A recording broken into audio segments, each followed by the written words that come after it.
Bonjour et bienvenue à ces deuxième assise de l'ingénierie organisée par l'Agence nationale de la cohésion des territoires. L'Agence nationale de la cohésion des territoires, c'est un petit peu la fabrique à projets pour vous, les collectivités territoriales, pour vous permettre de les mener à bien, donc ces projets. Tout à l'heure, à 14h30, on va parler de sobriété foncière, comment utiliser moins d'espace. Mais maintenant, on va parler de vieillissement. Adaptation au vieillissement, c'est notre sujet. Figurez-vous qu'aujourd'hui, les personnes âgées de 60 ans et plus sont au nombre de 15 millions en France. Donc 15 millions. En 2030, dans 8 ans, on sera 20 millions, ouais, je me compte parmi elles, là, j'en ferai partie en 2030. En tout cas, ces personnes, elles souhaitent rester chez elles aussi longtemps que possible. Encore faut-il qu'elles en aient la possibilité. Il faut pour ça que leur habitat, que leur logement soit adapté. Autant faire en sorte qu'ils soient également ouverts sur la ville, qu'ils aient accès au transport, à la culture, qu'ils puissent aller faire leurs courses depuis chez elles.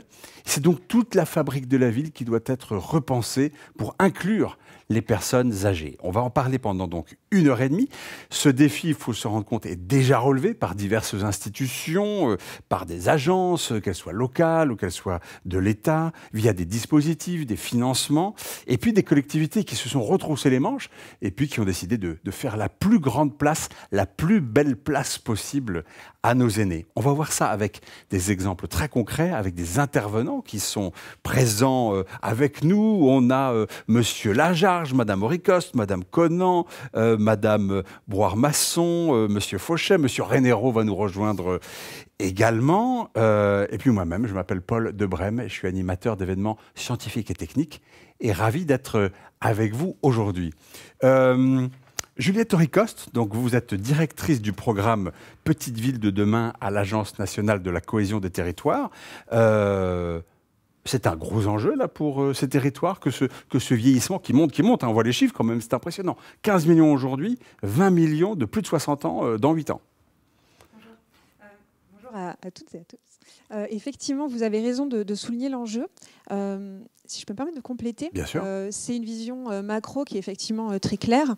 Après, si on va de manière un peu plus fine, et je crois qu'on aura l'occasion d'y revenir, on voit qu'il y a une diversité extrêmement forte dans les territoires, dans les différents types de territoires en France. Et donc, la situation aujourd'hui et la dynamique dans laquelle on s'inscrit est extrêmement diversifiée. Donc, du coup, ça va interpeller de manière très différente chaque territoire. Et puis, un autre élément... Qu'est-ce qui est différent de quelle variété parlez-vous, là, en l'occurrence, par exemple? Je peux y aller sur la carte, si vous voulez. Non, ce sera plus tard. Mais globalement, si vous regardez les territoires très ruraux, on voit une... C'est-à-dire que le problème se pose différemment selon les territoires. Voilà, selon les territoires très ruraux, les pôles de centralité petits ou moyens, les zones périurbaines, les centres-villes. Et il y a quand même des secteurs en France qui sont maintenant bien identifiés comme étant un jeu très fort, comme par exemple les Antilles ou les Vosges alsaciennes. Alors donc là, c'est les territoires. Il y a un autre point également de différenciation qui nous interpelle collectivement, c'est les attentes. Parce que vous avez dit les plus de 60 ans. 60 ans, on est encore très jeune. Ah d'accord. Et autant on sait dans les différentes classifications, etc., catégoriser les niveaux d'autonomie, par exemple, mais il y a aussi les attentes des usages qui sont quand même en pleine transformation, qui font écho aux attentes de l'ensemble de la société. En réalité, ça ne concerne pas que les personnes de plus de 60 ans, mais il y a à la fois la situation de ces personnes âgées, combien on en a, et puis surtout quelles sont leurs attentes aujourd'hui et demain. Donc une fois qu'on a posé tout ça, ça va interpeller, comme vous le disiez, tout ce qui fait la vie où on vit, c'est-à-dire où est-ce qu'on loge, comment on bouge, comment on se soigne, comment on se nourrit, comment on vit ensemble aussi, la vie culturelle, le lien social, ce qui est quand même les fondamentaux de notre vie en société. Et quand on pose un peu toutes ces briques qui interpellent en fait énormément d'acteurs publics, privés, associatifs, on voit bien que les élus et les maires sont vraiment au cœur de ces enjeux-là et moteurs aussi pour accompagner et transformer les villes et les territoires. Et donc c'est pour ça qu'on est, je crois, tous autour de la table pour voir comment faire pour les aider, pour anticiper et puis surtout accompagner et préparer ces transitions. Alors avec nous également Jessica Brouard-Masson. Jessica Brouard-Masson, vous êtes directrice de l'expertise et des politiques publiques à l'ANA. Donc l'ANA, c'est une association qui met en œuvre la politique nationale d'amélioration du parc de logements privés existants. Vous financez la rénovation de l'habitat privée. Petite question, oui, donc la question de l'habitat, elle est vraiment au cœur de toutes ces problématiques-là. Oui, tout à fait. Alors, juste, on est une agence, on est une agence aussi, une agence nationale. Oui, effectivement, la question de l'habitat et de son adaptation est au cœur de ces problématiques. Pour que les personnes âgées puissent rester dans leur logement, comme vous le disiez tout à l'heure, il faut qu'elles en aient la capacité. Il faut que les logements soient adaptés. Ça peut être une adaptation de la salle de bain, remplacer une baignoire par une douche à l'italienne pour éviter d'avoir à enjamber. Ça peut être élargir des portes. Douche à l'italienne, c'est-à-dire de plein pied, c'est ça? De plein pied, sans marche. C'est vraiment une continuité entre le sol de la salle de bain et le fond de la douche. Ça peut être rehausser des toilettes, ça peut être mettre une barre de maintien dans la douche. Ça peut être aussi adapter et faciliter l'accès entre l'intérieur du logement et l'extérieur en installant une rampe, en installant des montes-escaliers. Il y a tout un tas de travaux qui permettent justement d'adapter le logement à la perte d'autonomie et de permettre aux personnes âgées qui le souhaitent de rester dans leur logement, puisque comme vous le disiez tout à l'heure, c'est effectivement le souhait de la majorité des Français de pouvoir vieillir chez soi. Et un de nos axes d'intervention au niveau de l'ANA, c'est effectivement de pouvoir accompagner ces ménages et de les aider à financer ces travaux d'adaptation des logements. Excellent, donc on va y revenir avec vous jusqu'à Boire-Masson, avec Juliette Ricoste, et puis avec l'ensemble des intervenants, et puis avec Anthony Saillard qui est avec nous également à distance. On va mieux faire connaissance avec vous, Anthony Saillard, et puis avec les communes du Val de Morteau. Vous êtes chef de projet Petite Ville de demain au sein de cette communauté de communes. Alors, vous avez, dans cette communauté de communes, décidé de faire une large place aux personnes âgées, on peut dire ça? Oui, tout à fait. Alors, c'est une volonté politique des élus de prendre en compte le vieillissement et l'adaptation du territoire au vieillissement de la population. Pour reprendre ce que vous avez dit un peu tout à l'heure, c'est la population de plus de 65 ans ou plus de 60 ans représente plus d'un quart de la population du territoire. Donc, c'est une population qui a des besoins qui ne peuvent pas être laissés de côté. Et donc, la collectivité, dans son travail du quotidien, inclut la prise en compte du vieillissement et de la perte d'autonomie dans le déploiement de ces politiques publiques. Oui. Alors, vous êtes labellisé Ville Amie des Aînés, vous avez été lauréat d'un appel à manifestation d'intérêt Habitat Inclusif, lauréat d'un fonds d'appui pour des territoires seniors innovants. Donc, vous êtes très engagé dans cette démarche. Qu'est-ce qu'il explique ? Ce qu'il explique, c'est aussi grâce au programme Petite Ville de demain de pouvoir disposer de l'ingénierie en interne au sein de la collectivité pour avoir le temps de s'investir et de développer des projets en mesure de répondre aux attentes des partenaires. Et puis c'est aussi, encore une fois, la volonté politique de déployer des projets et des politiques en lien avec le vieillissement sur le territoire, avec une méthode plutôt transversale, c'est-à-dire de maintenir un dialogue constant entre les besoins de la population et les actions déployées par les services de la collectivité. L'expression transversale, c'est quelque chose qui va revenir, j'imagine, pas mal aujourd'hui. Qu'est-ce qu'on entend finalement par transversal? L'idée, c'est que quand on est une personne âgée, on a des questions d'habitat, on a des questions de santé, on a des questions dans beaucoup de domaines différents. Et donc, il faut faire travailler tout le monde ensemble autour de la personne âgée, c'est ça? C'est exactement ça, c'est-à-dire d'avoir un diagnostic précis du territoire en matière de vieillissement, d'adaptation au vieillissement, et puis à partir de là, de faire travailler tous les services ensemble dans l'élaboration des projets et dans l'élaboration des actions sur le territoire. Alors, soyons un petit peu concrets. Vous nous avez envoyé des images. Alors, est-ce qu'on peut voir, par exemple, cette première image? Qu'est-ce que vous aviez envie de nous dire?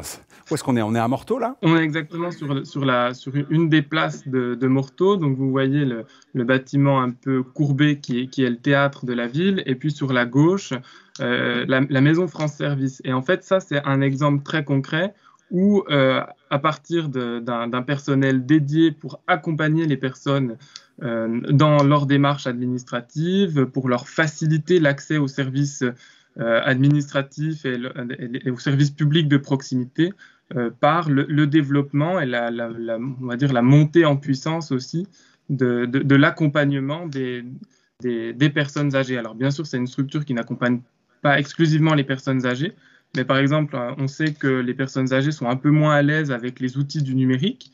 Eh bien, la présence d'un conseiller numérique, la présence de tous les conseillers de la Maison France Service permettent à toutes ces personnes d'avoir accès à un niveau de service de haute qualité. Très bien. Quels sont les services qu'on peut y trouver, par exemple? Bien, vous allez avoir les services de la CAF, l'accès aux plateformes pour faire votre carte d'identité, pour faire vos passeports, pour faire l'ensemble de vos démarches administratives avec les partenaires soit locaux, soit les partenaires nationaux.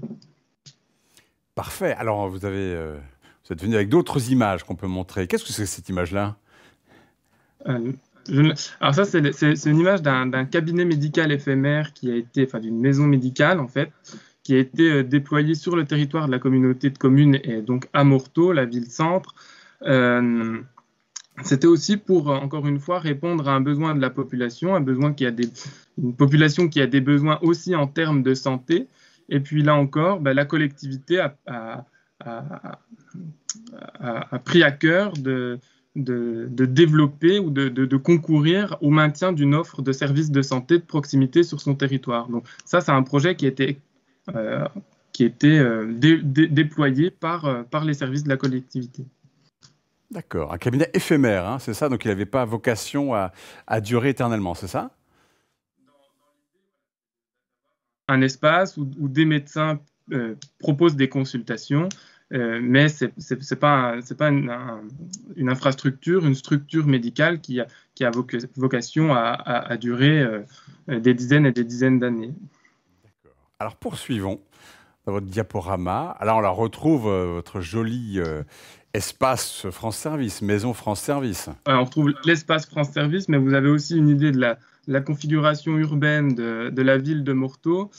Ça avait plutôt vocation cette fois-ci à illustrer une autre thématique que vous avez aussi abordée tout à l'heure, celle du logement et de l'adaptation au logement. Alors vous avez parlé du développement des actions en matière de logement et d'habitat inclusif sur le territoire. En réalité, dans ce cadre-là, la collectivité vient plutôt en soutien à des porteurs privés, qu'ils soient professionnels ou particuliers, qui souhaitent développer des projets d'habitat inclusif.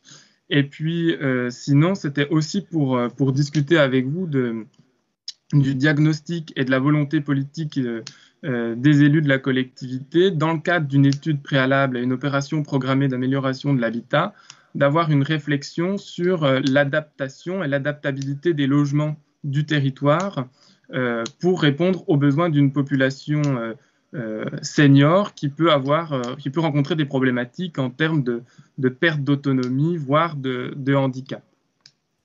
Alors, on a une spécialiste à côté de nous, justement des questions d'habitat. Qu'est-ce qu'on appelle l'habitat inclusif, Jessica Brouard-Masson?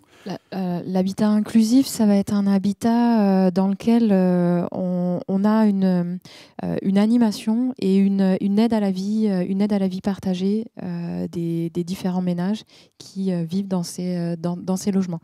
Donc, il y a un système qui permet aussi, via les agences régionales de santé, de financer cette aide à la vie partagée et cette animation quotidienne dans les logements. Donc, c'est des logements qui peuvent prendre place soit dans le parc social ou qui peuvent être portés par des structures privées, parapubliques. Donc, si j'en fais partie, je suis une personne âgée, je vis de mon côté, mais en même temps, j'ai peut-être, il y a un espace d'animation, il y a un espace un peu central, j'ai des services qui sont associés, etc. Ma vie est facilitée?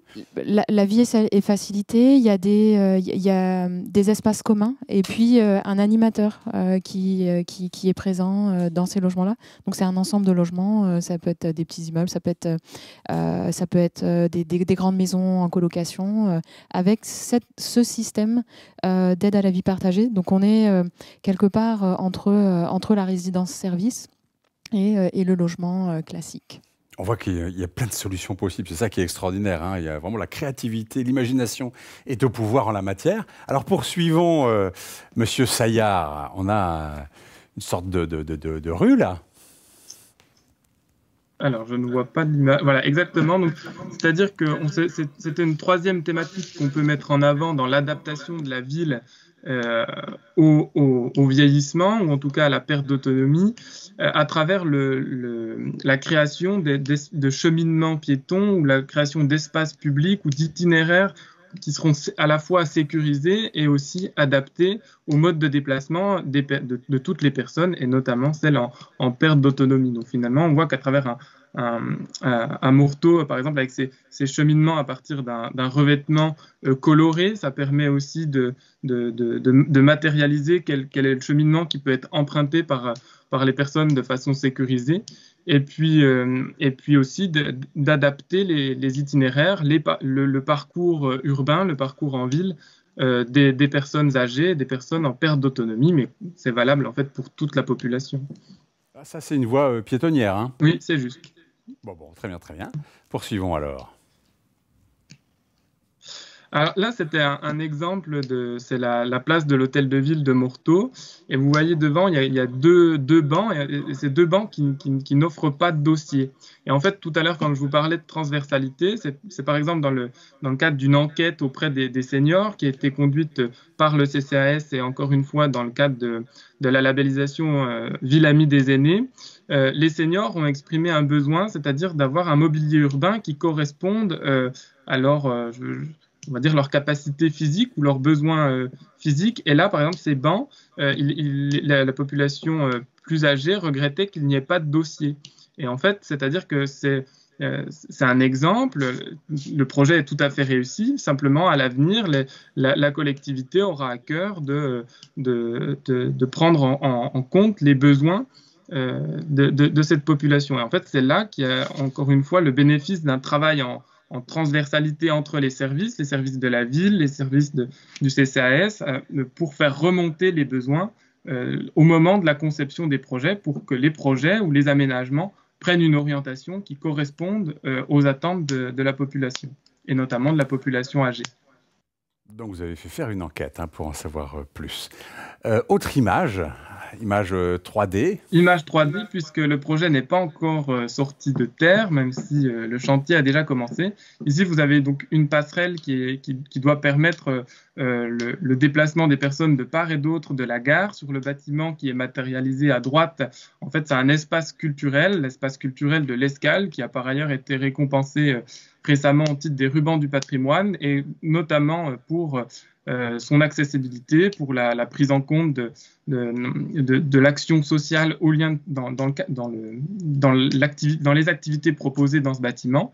Et puis cette passerelle, elle a vocation à permettre à toutes les personnes qui rejoignent le centre-ville, donc qui seraient plutôt à gauche de l'image, de pouvoir profiter de l'ensemble des espaces de la ville, et encore une fois à travers un cheminement, à travers un parcours sécurisé et adapté au mode de transport, au mode de déplacement, qui serait particulier en raison d'une perte d'autonomie ou en raison d'un handicap. C'est-à-dire que dans les deux colonnes vitrées que vous voyez, sont installés des ascenseurs, de sorte qu'une personne en fauteuil roulant ou en déambulateur peut entrer par un ascenseur, traverser la passerelle et ensuite redescendre. C'est-à-dire que c'est un aménagement urbain important, conséquent, qui est aussi le résultat de la prise en compte d'un itinéraire qui jusqu'à présent n'était pas tout à fait adapté au déplacement des personnes âgées ou des personnes en perte d'autonomie, dans la mesure où il était question de traverser les voies SNCF par un passage à niveau, donc ce qui n'était pas du tout adapté concrètement par la traversée des rails. En fait. C'est certain.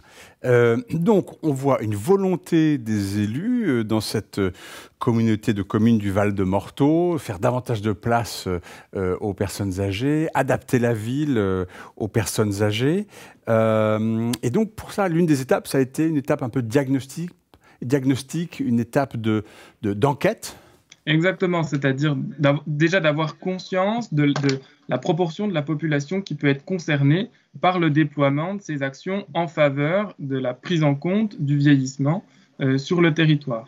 Et puis ensuite, c'est un diagnostic général qui a été conduit notamment par le biais du CCAS, à partir d'une enquête de terrain, à partir de l'organisation de tables rondes où les seniors volontaires pouvaient s'exprimer sur tous les sujets, en fait, qui concernent l'aménagement ou les services proposés par la ville. Et puis aussi, c'est un diagnostic qui va être thématique, ou on va dire peut-être thématisé, par exemple sur la question du logement, en incluant dans un volet social de l'étude préalable à l'OPA, en imposant aux prestataires de traiter spécifiquement la question de la perte d'autonomie, la question du handicap et de l'adaptation au logement aux besoins des personnes âgées, c'est-à-dire d'avoir accès facilement aux services publics, d'avoir accès facilement aux services de proximité, on parlait de la santé tout à l'heure, de pouvoir peut-être se rapprocher du centre-ville, d'avoir une surface de logement cohérente avec un mode de vie individuel ou à deux, mais en centre-ville, avec des surfaces cohérentes avec le mode de vie de la personne. Et donc, à la fois pour développer des projets et puis sur la question du logement, de proposer des logements adaptés, soit en adaptant le logement existant, soit en créant une offre de logement compatible avec cette question. Et puis la question de la prise en compte du vieillissement, c'est aussi celle de l'accessibilité en tant que telle dans le cadre du marché immobilier, puisque nous, le Morteau est situé en zone frontalière avec la Suisse, donc ça rajoute aussi une prise en compte particulière, compte tenu d'un marché immobilier à la fois tendu et à la fois très élevé. Donc pour développer des solutions un peu innovantes en matière d'accès au logement au bénéfice des personnes âgées. Alors Juliette Auricoste, quand vous voyez des exemples comme ça fait chaud au cœur. Il se passe plein de choses là dans la communauté de communes du Val de Morteau. Oui, bonjour.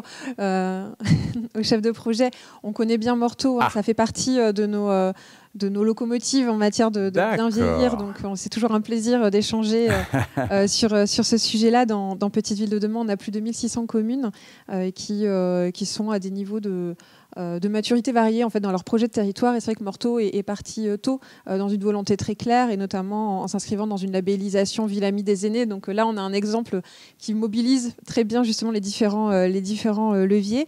Vous disiez Petite Ville de Demain, c'est un programme de l'Agence nationale de la cohésion des territoires, et l'idée c'est d'aider à la revitalisation, si je puis dire, de villes qui font centralité, comme on dit, dans les territoires. Alors Petite Ville de Demain, c'est un programme qui vise à améliorer la qualité de vie des habitants dans des territoires dynamiques et engagés dans la transition écologique, avec effectivement une ambition très claire de renforcer le soutien aux élus en mobilisant un large partenariat, donc notamment tous ceux autour de la table, et au-delà, et en étant dans une logique de coûts humains, c'est-à-dire vraiment en fonction de chaque territoire et de la vision que les élus portent. Par rapport à ça, si vous me permettez, justement pour revenir sur les dynamiques assez variées en réalité sur les territoires qui montrent bien... Voilà, vous en parliez. Super, vous êtes merci. venu avec diverses cartes. Oui, alors à l'Agence nationale de la cohésion des territoires, on a aussi une équipe d'études et de recherche qui a publié tout récemment avec plusieurs partenaires un cahier justement sur comprendre les transitions démographiques. Donc je voulais juste revenir sur deux cartes qui me semblent assez parlantes par rapport au sujet qui nous occupe aujourd'hui. Donc ici, vous retrouvez, voilà, c'est assez simple, liste quelque part, où est-ce qu'il y a plus de personnes âgées qu'ailleurs et où est-ce qu'il y en a un petit peu moins. Donc déjà, on voit apparaître à l'échelle des intercommunalités une France assez différenciée. Alors quand c'est bleu, ça veut dire il y a pas beaucoup plutôt de... moins. Plutôt moins que la moyenne. Et quand c'est en orange davantage que la moyenne. Okay. Et c'est surtout la carte d'après qui me semble intéressante. Alors là, il ne faut pas être daltonien, mais la bonne nouvelle, c'est que le rapport est en ligne et vous pouvez aller le consulter. En réalité... pour le dire avec mes mots prosaïques d'ingénieur, je suis pas c'est une question de stock et de flux. La question du stock, c'est aujourd'hui combien on a de personnes âgées par territoire, et le flux, c'est quelle est la dynamique, sur quelle dynamique on se projette. Alors les experts parlent de gérontocroissance, moi je le résume en stock et flux. Et donc là, cette carte-là, elle représente justement la combinaison de ces deux aspects, du stock et du flux. Et quand on regarde ces deux dynamiques-là, on voit apparaître en réalité des tendances liées à des spécificités de territoire. La première tendance claire, c'est sur les territoires ruraux. Donc les territoires ruraux, ça représente quand même un tiers de la population française, donc c'est loin d'être anecdotique, où là on voit qu'on a plutôt plus de personnes âgées qu'ailleurs, vraiment plus, En revanche, une dynamique qui est assez stable, ce qui veut dire globalement qu'on sait se projeter. Aujourd'hui, par exemple, mais je laisserai Jessica réagir par rapport à ça, mais ça veut dire que par rapport à l'offre de logement, on est plutôt sur des offres de logement, de transformation des logements, pas forcément sur des expansions de nombre de logements envisagés, sauf s'il y a un manque de logements aujourd'hui. Mais on est plutôt sur une dynamique stable. Un deuxième... C'est-à-dire que le nombre de personnes âgées ne devrait pas augmenter dramatiquement dans ces espaces globalement. En deuxième grande catégorie, on a les pôles. Alors les pôles, c'est ce que comme Morteau, par exemple, c'est des pôles de centralité, c'est-à-dire qu'ils rendent des services à leurs petits. Donc là, c'est dans Petites Villes de demain ou moyens, donc des lieux où les habitants et les habitants autour aussi vont aller chercher des services, des commerces, du soin. Donc c'est l'objet de Petites Villes de demain, d'aider ces centralités ou Action Cœur de Ville pour les villes moyennes. Alors là, sur ces pôles-là, on a plus de personnes âgées qu'ailleurs, en moyenne, moins que dans les territoires ruraux. Mais là, on a une tendance à l'augmentation. Donc là, il y a un enjeu de planification et de préparer l'avenir. Parce que finalement, quand on est une personne âgée, à un moment donné, on se dit peut-être que ce serait pas mal d'aller vivre en centre-ville. Donc c'est pour ça que on peut imaginer que oui et non. C'est-à-dire, ça dépend, c'est des choix individuels. Oui. Et puis ça suppose aussi qu'est-ce que la personne va trouver. Laisser son logement, c'est toujours une trajectoire. Je ne sais pas si c'est un crève-cœur. En tout cas, c'est un choix personnel qui interroge beaucoup et qui est toujours très spécifique. En revanche, on voit bien effectivement qu'il y a une mobilité à un moment donné, mais c'est assez prédictible en réalité, les transitions démographiques. Il y a un troisième typologie de territoire sur lequel il est quand même important à avoir en tête. C'est là où on a les enjeux les plus forts en France qui se posent aujourd'hui, et on le sait, il y a les Antilles. Alors, les Vosges alsaciennes, on voit la petite bande verte là. Alors le vert souvent ça veut dire oui tout va bien. Non, le vert ici c'est de forts enjeux de vieillissement. Il y a des forts enjeux de vieillissement. Donc on voit les Antilles, les Vosges et puis la frontière avec l'Italie de manière. Je ne sais pas expliquer pourquoi, mais en tout cas c'est un cas. Voilà, quand on cumule les différents indicateurs, c'est des territoires à gros enjeux sur lesquels on va travailler particulièrement. Et puis après, je ne vais pas tous les passer en détail. Il y a un point aussi intéressant, c'est les zones périurbaines des grandes villes où là aujourd'hui, on a plutôt des ménages avec enfants, mais on voit une population âgée qui augmente très fortement et des prévisions d'augmentation très fortes. Donc là aussi, c'est des territoires où il faut se poser les questions. Donc ça, c'est un peu le panorama. Alors c'est toujours très macro, ça suppose un diagnostic très fin au niveau local, mais ça permet quand même de se préparer collectivement et aussi d'aider les élus et l'ensemble des acteurs locaux à planifier leurs actions et à éclairer leurs choix. Donc quand on veut agir, la maille de la commune, la maille de l'intercommunalité, c'est la bonne ? C'est une des mailles qui est indispensable. De manière générale, mais là je laisserai les partenaires autour de la table réagir s'ils ne partageaient pas cette approche-là. Mais la maille de la commune, elle est intéressante parce que c'est là aussi où se cristallisent les questions et les difficultés éventuelles. Ça ne veut pas dire que c'est la maille la plus opportune pour agir. Je prends par exemple l'exemple des mobilités, des transports. Si on veut penser des enjeux de transport à la demande, etc., la maille de la commune, c'est un peu restreint. Il vaut mieux s'intéresser à minima à un territoire intercommunal. Néanmoins, on a des enjeux qui vont se poser à l'échelle de la commune. Donc partir de la commune, poser les bonnes questions, trouver les bonnes questions collectivement et ensuite chercher à y répondre en allant chercher aussi l'ensemble des acteurs à des mailles beaucoup plus larges comme les conseils régionaux, les conseils départementaux qui sont indispensables dans ces questions-là, bien sûr. Donc en tout cas, c'est une échelle très très pertinente pour poser les bonnes questions, pour les identifier et puis pour agir, parce qu'il y a quand même beaucoup de choses qui se passent à cette échelle-là, à commencer par le logement, bien sûr. Alors, on a Valérie Bandecki qui nous écrit, question assez fournie, mais voilà, vous allez écouter. Nous pouvons mobiliser des aides pour l'adaptation des logements. Des opérateurs privés peuvent intervenir pour la création de logements, pour les anciens en perte d'autonomie. Cependant, il est difficile de trouver des solutions pour les seniors, encore bien autonomes, qui souhaitent se rapprocher du centre-bourg en gardant des logements autonomes. Il y a un appel à projet qui est Bien vieillir en petite ville de demain. C'est une belle proposition, mais elle ne couvre pas toutes les attentes des seniors. De plus, le foncier est très cher dans les Alpes-Maritimes. Il est difficile d'équilibrer les opérations pour un opérateur comme pour un collectif.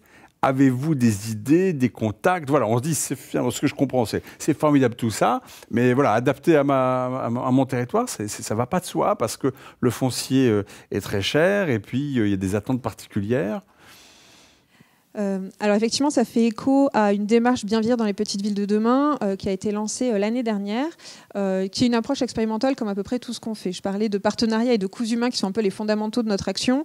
J'aurais dû dire aussi évolutifs. Donc là, par exemple, les politiques publiques, et surtout quand on essaye de trouver la bonne, on reconnaît qu'on ne trouvera peut-être pas forcément tout de suite le meilleur levier. Donc là, on a lancé une approche assumée, expérimentale pour 1 an, justement, avec cet appel à manifestation d'habitat inclusif, donc qui mobilise notamment en financement pour l'ingénierie, la NCT bien sûr, mais aussi la Banque des Territoires et la CNSA. Et on s'est dit, voilà, il nous semble qu'il y a un sujet d'effet un peu booster, en gros, sur l'ingénierie, et puis ensuite avec des relais, notamment le CEREMA qui intervient dans un certain nombre d'actions parmi les 27 projets lauréats.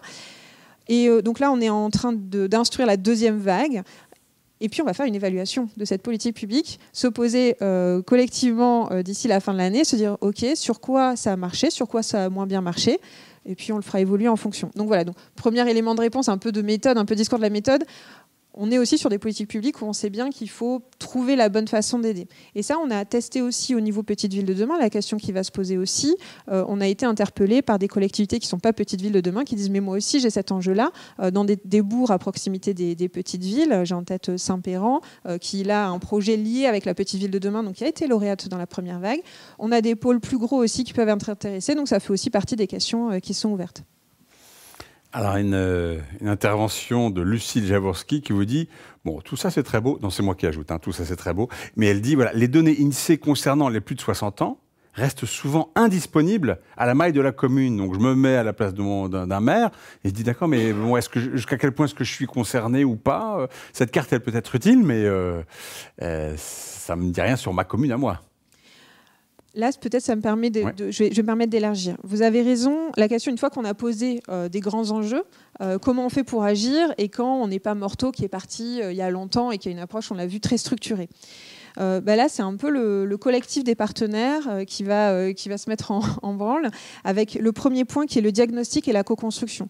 Ces éléments statistiques ils sont indispensables pour poser un macro-diagnostic. Ça permet un peu de se positionner, de se dire tiens, a priori, je suis plutôt dans telle ou telle catégorie de territoire. Après, ça n'enlève rien à la nécessité absolue de faire un diagnostic à la fois sur le bâti, la situation, la population et puis les attentes de la population.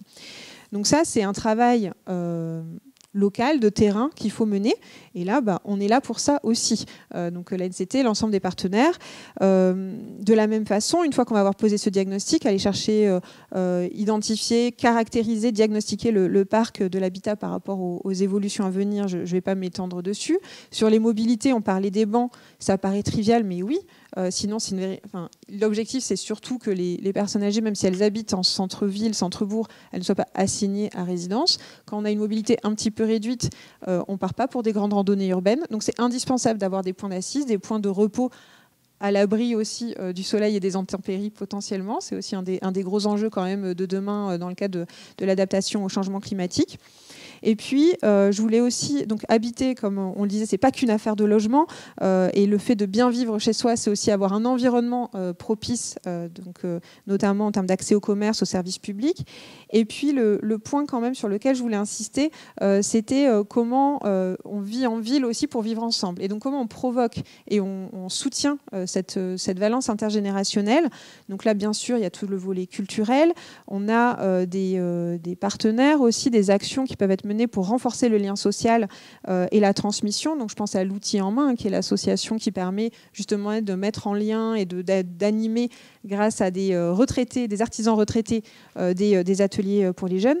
Et puis surtout, ne pas oublier que ces personnes âgées, surtout quand on parle de 60-65 ans, encore une fois, c'est quand même très jeune, c'est des ressources pour les territoires. C'est des ressources pour la vie associative, pour la vie démocratique.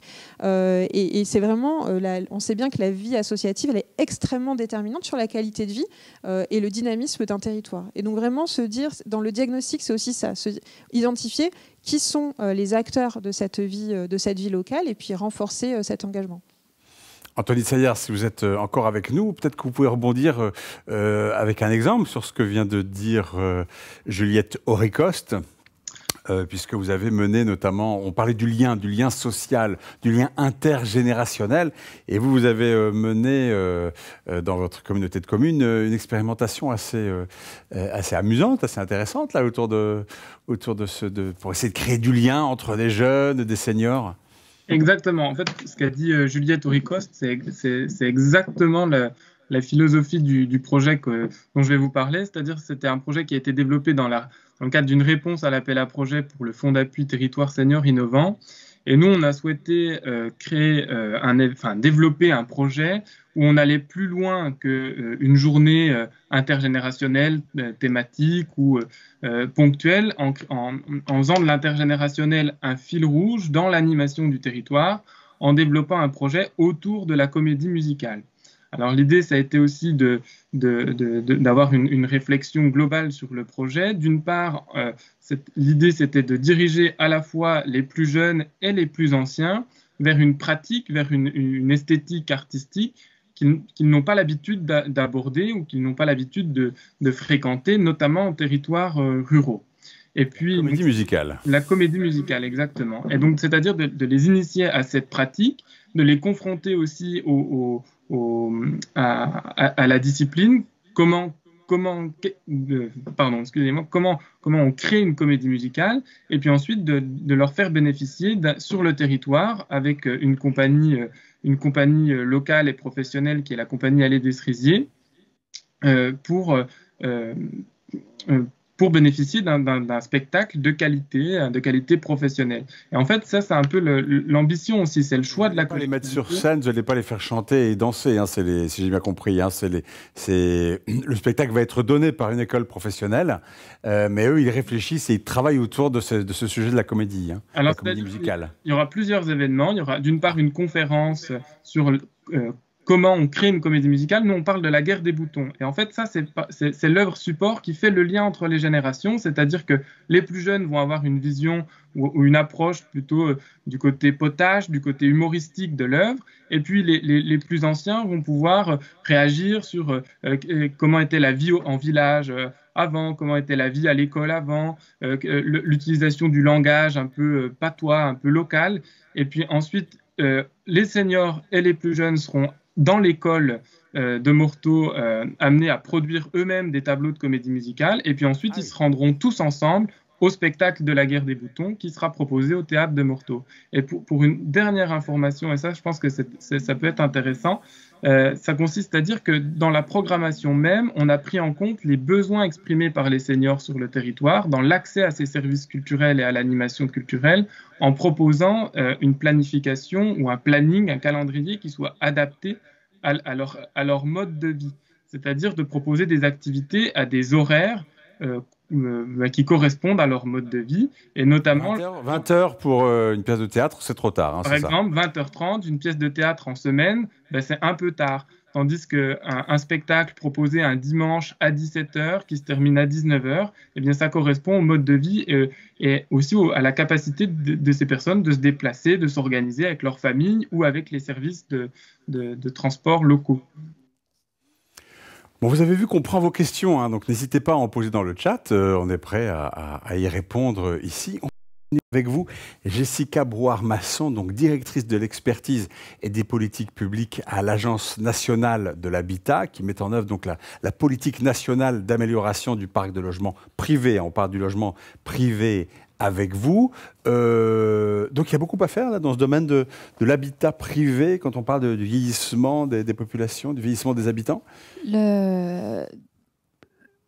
Dans le domaine de l'habitat privé, ce qu'il faut avoir en tête, c'est qu'aujourd'hui, 80% des logements de 2050 sont déjà construits. Donc on a un enjeu de mise à niveau de l'ensemble du parc de logements qui est énorme. Ils n'ont pas été conçus pour des personnes de plus de 85 ans. Ils n'ont pas tous été conçus pour des personnes de plus de 60, 70, 80. Donc effectivement, cet enjeu de l'adaptation des logements à la perte d'autonomie est extrêmement important. Le CEREMA avait réalisé une étude l'année dernière justement pour essayer d'identifier quels étaient les volumes de logements à adapter. Et ce qu'il en ressort, globalement, on aurait plus de 600 000 logements à adapter sur une dizaine d'années. 600 000 logements sur 10 ans. Ah, je ne fais que répéter ce que vous m'avez dit. Alors après, vous me direz, tout à l'heure, vous avez donné le chiffre de aujourd'hui, on a 15 millions de plus de 60 ans. De plus de 60 ans. Mais après, tous n'ont pas besoin non plus d'aller vers l'adaptation du logement de manière immédiate. Donc on va y aller progressivement bien sûr. Sur cette adaptation, sachant que sur les tendances, hein, en tout cas côté ANA, on est sur plus de 20 000 logements adaptés par an. On dirait c'est pas par rapport à l'enjeu, c'est peut-être pas énorme, mais c'est déjà un chiffre important. L'année dernière, on a fait 27 000 logements. 27 000 logements que vous avez adaptés, oui. D'accord. Du parc privé. Hein. On ne parle que du parc privé. Absolument, absolument. Et donc, si on se met dans la tête, je dirais, d'une personne âgée, elle souhaite avant tout rester le plus possible chez elle. Elle est prête éventuellement à peut-être déménager dans des endroits qui sont, s'ils sont chez lui, sont chez elle, je ne sais pas comment on dit, commencent à pas être tout à fait adaptés. Et puis l'EHPAD, c'est vraiment en dernier ressort, quoi. Bien évidemment. Après, on a aussi une tendance avec une certaine partie de la population qui, de plus en plus, commence à anticiper sur des parcours résidentiels. Juliette le disait tout à l'heure. C'est un parcours résidentiel. Le parcours résidentiel, dans notre jargon de technicien, c'est au fur et à mesure de la vie et de son parcours de vie. C'est où est-ce qu'on habite, comment est-ce qu'on fait évoluer aussi son logement par rapport à la composition familiale.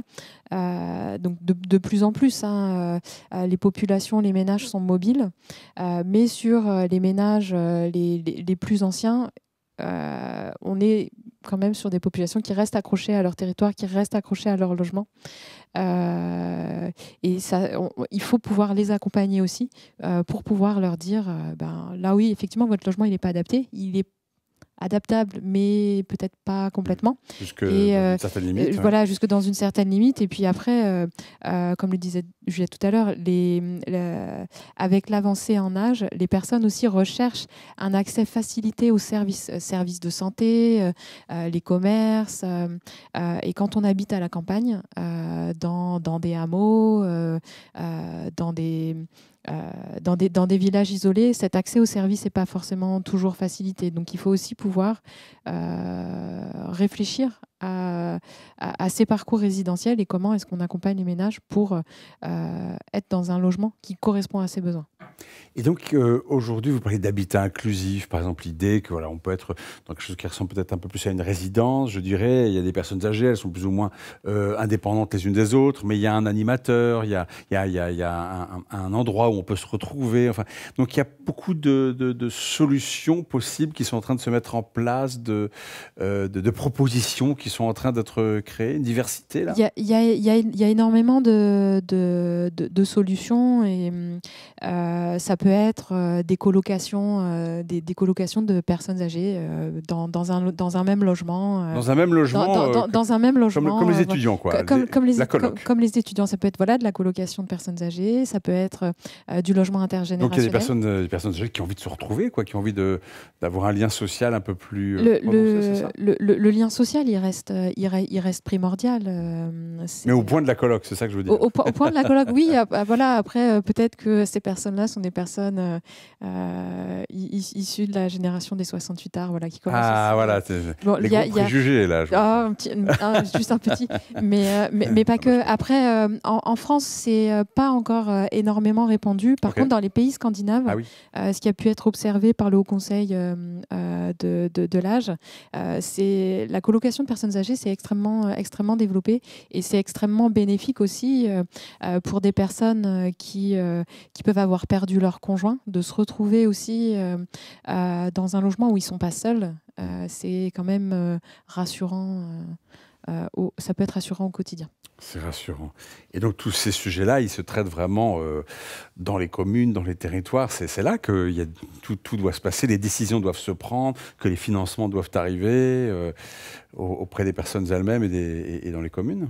Il y a plusieurs niveaux. Oui. Il y a la question de la planification qui était évoquée par Monsieur Ruti tout à l'heure. Effectivement, Parce que quand il est primordial que la quand commune... vous traitez 27 000 logements dans une année, oui, c'est planifié, c'est organisé, c'est pas fait avec un ménage par ménage, mais c'est des plans, des programmes, quoi. Des programmes. Alors après, l'intervention de l'ANA est assez spécifique parce que on a des opérations programmées d'amélioration de l'habitat. Donc Morteau est un très bon exemple. Morteau, ils ont tout. Ils ont tout, ils sont géniaux.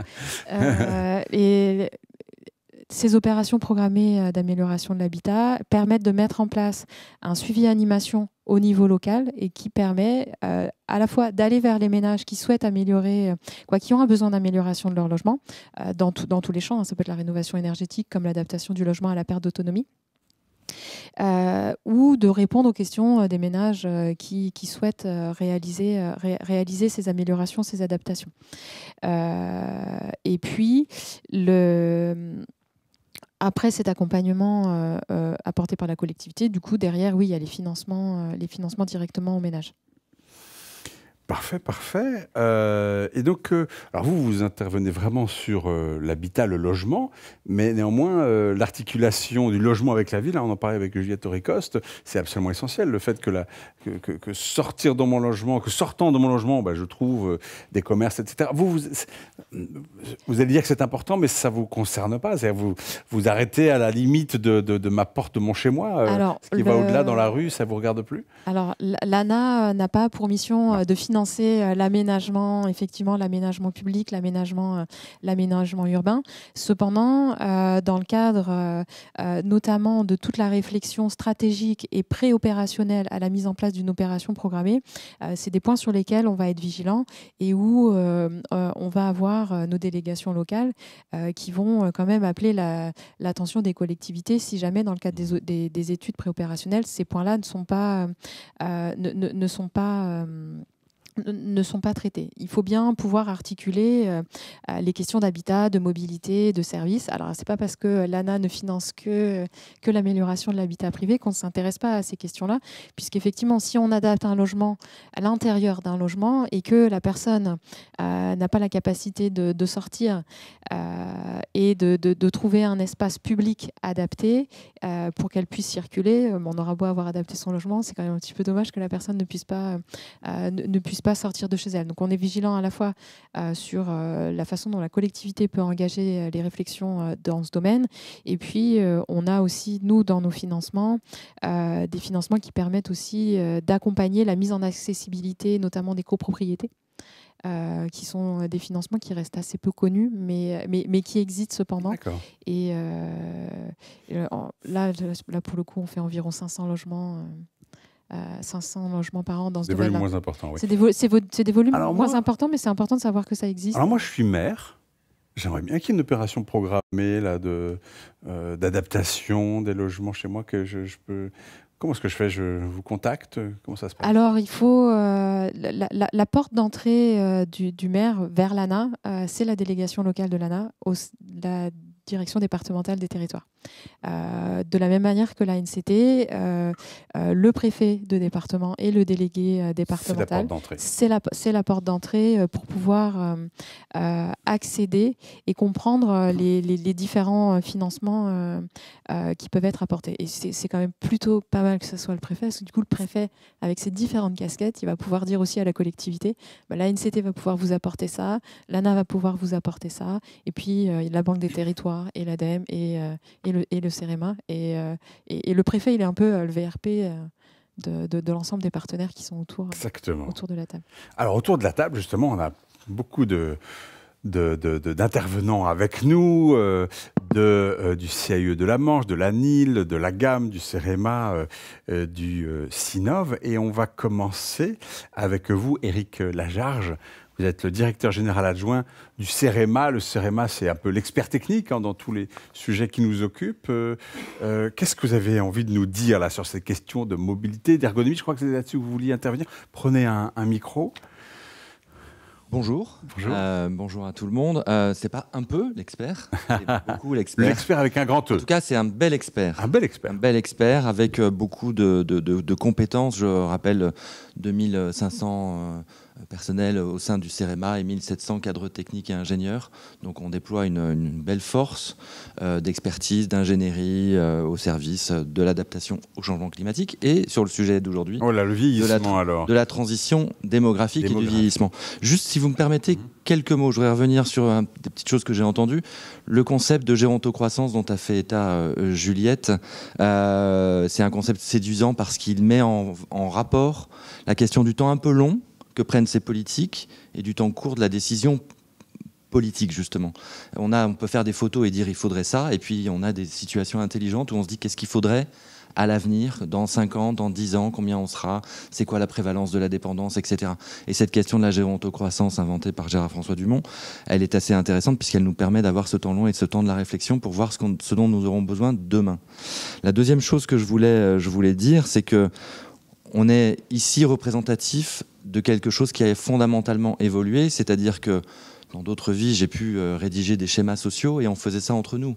C'est-à-dire qu'on avait l'impression d'ailleurs de faire les choses, moi j'ai eu l'impression de faire des choses pas mal, intéressantes, d'essayer de mixer les publics, de définir les besoins communs à tous les publics, les besoins de santé, les besoins de logement, mais en fait on ne faisait pas appel à d'autres expertises que celles qui étaient présentes dans les conseils départementaux ou dans l'environnement proche de la sphère sociale. Aujourd'hui on voit bien qu'il y a des ingénieurs autour de ce plateau, il y a des personnes qui travaillent dans des agences techniques, il y a des experts, il y a des représentants des fédérations privées. Enfin voilà, tout le monde se met sur ce sujet-là et c'est quelque chose de nouveau et c'est quelque chose qui est vraiment à signaler.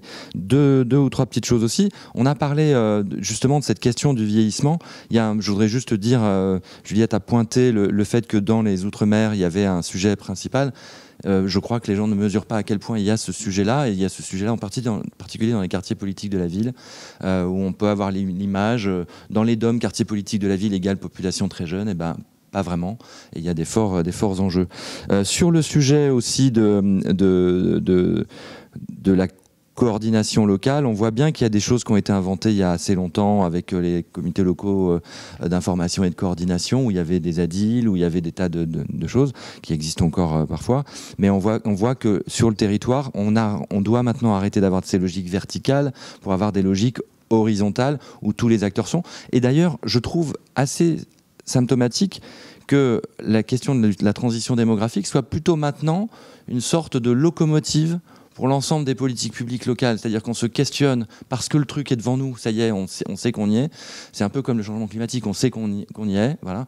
Donc il y a la question du vieillissement de la population, la question de l'aménagement du territoire pour répondre à ces enjeux-là, va tirer des sujets sur le handicap, sur l'insertion, sur la ville, sur la question de la ville intelligente, sur tous ces sujets-là. Et je trouve que ce sujet qui était relégué il y a quelques temps, maintenant devient quand même cette question de la locomotive. On a eu des rapports, il y a eu le rapport de notre ami à tous, Luc Broussy, sur la question de l'adaptation de la ville au vieillissement, deuxième salve il n'y a pas très longtemps. On voit que ces sujets-là évoluent et on voit qu'on y met beaucoup plus d'acteurs. Moi, je voudrais donc dire que, pour répondre aussi à une question, la question évidemment des villes, la question de la maille départementale, la maille communale, on voit que c'est là que ça cristallise. Les élus disent souvent on est à portée de baffe, voilà, le maire, etc. Mais on voit aussi que les enjeux en termes d'organisation de ces politiques publiques, ils tiennent aussi en fonction du lieu où on se trouve. Vous êtes dans un territoire rural, le département, la question de l'interaction avec le conseil départemental prend une force exceptionnelle, beaucoup plus visible que dans des territoires urbains. En revanche, la maille intercommunale aussi est intéressante. Autorité organisatrice de mobilité, autorité organisatrice bientôt de l'habitat, enfin voilà, toutes ces choses-là. Nous travaillons au CEREMA, nous avons des équipes qui sont regroupées dans une direction territoire et ville, qui traitent à la fois des sujets de l'ingénierie globale des territoires, c'est-à-dire la question de la ville dans tous ses composantes des espaces, petites villes et villes plus grandes, et puis nous traitons aussi des questions de bâtiments, et des questions de mobilité. Donc ces 3 sujets-là sont regroupés au sein d'une même direction, qui est notre force de frappe et qui se déploie dans les territoires sur des sujets dont on a parlé, c'est-à-dire qu'on va apporter des expertises pour faire des diagnostics sur les territoires, des diagnostics 360. On va apporter des diagnostics d'experts sur tous ces sujets, que ce soit, ça aille du recensement du parc de logements, Jessica en a parlé, à la question des aménagements, à la question des mobilités, etc. Et puis il y a un dernier... Question, Monsieur Lajarge, c'est Hélène Morvan qui vous pose cette petite question pour terminer. Le CEREMA paraît bien dynamique concernant... J'ai pas fini. Non, c'est très positif. Bon, merci. Paraît bien dynamique concernant ces prestations mobilisables. Outils, appel à projet, AMI, donc appel à manifestation d'intérêt. Il est difficile de suivre tout cela. Vous voyez, il y a comme un petit mais. La plateforme Aide Territoire pourrait-elle héberger au moins une partie de ces initiatives, s'il vous plaît? Ça simplifierait notre veille technique et financière. 3 petits points. Ben, je vous en prie, Juliette Ricoste. Alors, juste, je finis parce que c'est presque en lien. La question de la donnée. Un député, Éric Botorel, a produit un rapport il y a 2 ans sur cette question de la donnée, en particulier la donnée dans le champ social, avec, évidemment, on parlait la donnée communale, la donnée départementale, l'agrégation de toutes les données communales et départementales au niveau national, le rôle de la Caisse nationale de solidarité pour l'autonomie. Et nous, on fabrique aussi, on joue avec ces données, on traite de la donnée, on la transforme et on essaye de faire d'agrémenter la décision publique là-dessus avec nos experts qui traitent de ces sujets-là. Et on traite des questions de mobilité, des choses, comment les gens se déplacent, comment les gens vivent, à combien de distance. On a vu l'importance de la donnée, effectivement, avec les cartes de Juliette. C'est exactement ça. Donc sur la question Aide Territoire, je vais laisser Juliette répondre sur Aide Territoire, le recensement des aides financières. Je voudrais, moi, parler d'une autre plateforme qui s'appelle Expertise Territoire, qui est lancée par le CEREMA, qui est en version expérimentale encore, mais qui existe déjà. On y trouve vos projets, etc., vos prestations mobilisables? Cette plateforme permet de mettre en relation des communautés d'intérêt communs. C'est-à-dire que vous voulez travailler sur ce sujet, donc Hélène Morvan, si elle veut travailler sur ce sujet, il doit exister sur Expertise Territoire une communauté professionnelle où elle pourra être mise en relation et trouver de la documentation sur ces sujets. Juliette Ricoste, un mot sur Aide Territoire? Oui, sans être trop longue, effectivement. Aide Territoire, en fait, c'est une plateforme numérique, donc c'est un site internet concrètement qui est ouvert il y a quelques années, qui se veut être un catalogue en ligne à jour en permanence des aides disponibles pour les collectivités, avec 2 particularités. La première, c'est qu'il y a un objectif que tout y soit. Alors ça se complète et c'est très dynamique. Les différents partenaires, je pense, autour de la table sont référencés. Puis la particularité aussi, c'est que l'entrée est par territoire. Donc, par exemple, vous êtes à Morteau, mettons, et vous allez taper dans la barre de recherche Morteau, et ça va vous filtrer toutes les aides applicable à Morteau, à la fois éventuellement applicable, quoi. National ou local. Et puis après, il y a un système de filtre thématique. Donc c'est vraiment une sorte de giga catalogue des aides disponibles. Donc oui, notamment par exemple le fonds d'aide à l'adaptation au vieillissement pour les territoires géré par le réseau Villamy des Aînés avec des crédits du ministère de la Santé. Ça y est. Les appels à manifestation d'intérêt y sont. Alors, des fois, il y a des petits loupés, des fois, tout n'y est pas. Alors, si vous voyez des choses qui n'y sont pas, il faut nous le signaler. Et puis, à ce moment-là, on se rapproche des partenaires pour qu'ils les inscrivent. Mais vous avez les aides des conseils régionaux. La plupart des conseils régionaux, maintenant, référencent leur dispositif d'aide, des conseils départementaux et puis, bien sûr, des différents partenaires. Donc, merci de la question. Ça me permet de faire... Donc, c'est aide au pluriel, territoire au pluriel. Vous tapez ça sur une barre de recherche et ça sort le site. Excellent, excellent. Continuons avec vous, Emmanuel Fauchet. Vous êtes directeur du CAUE de la Manche. Donc les CAUE, ce sont les conseils d'architecture, d'urbanisme et de l'environnement. Vous conseillez, vous sensibilisez, notamment vous, les Manchois, en l'occurrence, à la qualité du cadre de vie. Et les CAUE, ce sont des organismes qui ont une mission de service public, la promotion, le développement de la qualité architecturale, urbaine et environnementale. Vous vous emparez de ces questions de vieillissement. Je crois que vous avez préparé quelques diapositives. Alors oui, on s'en empare et je représente en plus la fédération des CAUE aujourd'hui. C'est-à-dire que je ne suis pas là au titre de directeur du CAUE de la Manche, mais bien au titre de la représentation de la fédération. Et en sachant que c'est aussi presque 1500 professionnels sur tout le territoire, des architectes, des urbanistes, des paysagistes qui travaillent avec un réseau constitué d'acteurs dans une complémentarité, et je reprends le terme qu'on a employé tout à l'heure, en transversalité. Et c'est bien ça qui est important aujourd'hui, c'est que toutes les expertises s'additionnent en complémentarité, parce que c'est un objet collectif que l'on construit. Ce n'est pas simplement une réponse à une donnée technique, mais c'est un objet collectif. Et pour le coup, pour reprendre ma casquette normande, les 5 CAUE normands, alors dans une démarche soutenue par la Fédération des CAUE... Vous voulez qu'on présente le diaporama voilà, okay. Et en lien avec la CARSAT de Normandie, ont lancé un appel à projet qui s'appelle « Réinventer les lieux de vie des seniors de demain » sur un constat du quotidien, en fait, parce que les CAUE sont au quotidien sur le terrain, sont au quotidien dans les communes, sur la maille communale, justement. Et, sur les chantiers, même, on peut dire. Ah, pas sur les chantiers. Non, quand même du pas. coup, on ne prend pas, on ne prend pas l'activité du privé. On est en conseil amont, en accompagnement des collectivités, donc on génère globalement, on aide à fabriquer des cahiers des charges qui engendrent des marchés publics pour aller vers des opérations d'aménagement. Et donc, habiter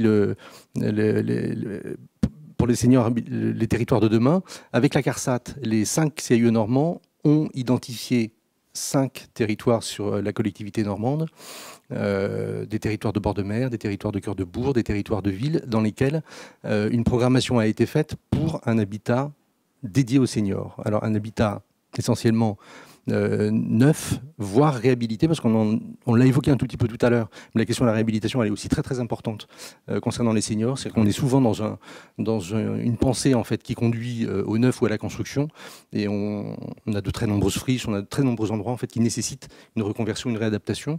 Et on va parler des friches tout à l'heure à 14h30. Voilà. Sobriété foncière. Exactement.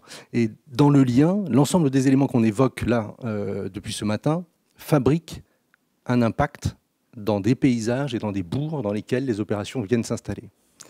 Cet impact-là peut être virulent, violent, iconoclaste, banal, affligeant. Et donc c'est dans ce sens en fait, que les CAUE accompagnent les collectivités.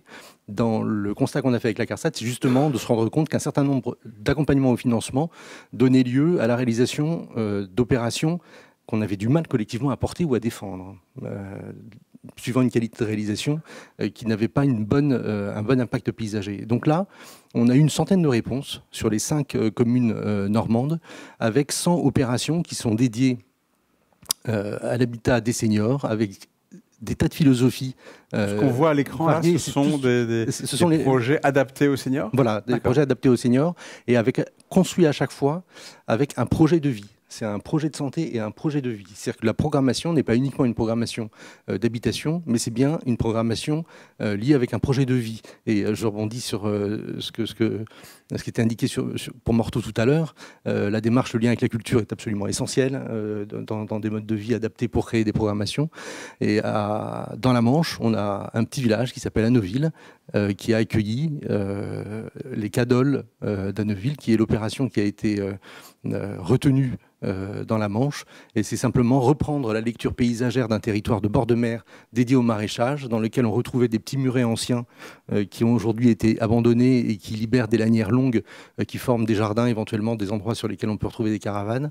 Et c'est se servir en fait de ces lieux-là pour bâtir un habitat qui est à la fois dédié aux seniors, mais qui en même temps permet d'accueillir d'autres générations. Donc on est dans une construction intergénérationnelle, une mixité de fonctionnement en fait à l'intérieur du bourg d'Anneville. Et la deuxième proposition que je vous montre, qui est celle-ci, de manière un petit peu plus sobre, banale, construire un grand bâtiment dans lequel on peut abriter des personnes, des seniors, mais en tous les cas, à chaque fois, on est dans une démarche d'intégration paysagère, dans une démarche d'intégration urbaine, dans une démarche collective de travaux qui ont été réalisés à la fois par des architectes, à la fois par des paysagistes. On a eu aussi des ergothérapeutes, on a eu des philosophes, on a eu des sociologues, des historiens, des personnels hospitaliers.